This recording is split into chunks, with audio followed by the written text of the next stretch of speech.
फाशी होत होती त्या दिवशी भगतसिंग व्यायाम करत बसले. ज्या दिवशी फाशी त्या दिवशी व्यायाम. जेलरला आश्चर्य वाटलं. जेलरनं विचारलं, काय हो भगतसिंग, तुम्हाला माहित नाही तुम्हालाच फाशी होणार आहे? भगतसिंग म्हणाले, जेलर साहेब, मला चांगलंच माहित आहे की मला आज फाशी होणार आहे. मग जेलर म्हणाले, भगतसिंग, तुम्ही आज व्यायाम का करता? आज व्यायाम करून त्याचा काही उपयोग होणार आहे का? नाही.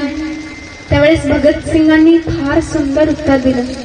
भगतसिंग म्हणतात, जेलर साहेब, त्याचं काय ना, मी जेव्हा छोटा होतो, मी जेव्हा लहान होतो, तेव्हा माझी आई देवपूजा करायची.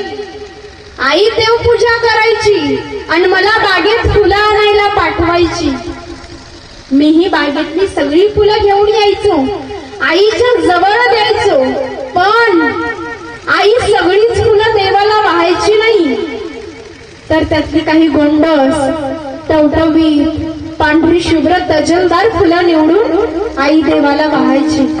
तेव्हा मला कळालं की सुकलेल्या फुलांना देवाजवळ जागा नाही, तर चांगल्या गोंडस टवटवीत फुलांनाच देव जवळ घेतो.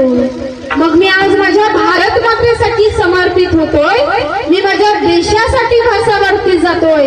मग मी सुकलेलं शरीर घेऊन कसं जाऊ? म्हणून मी व्यायाम करतोय.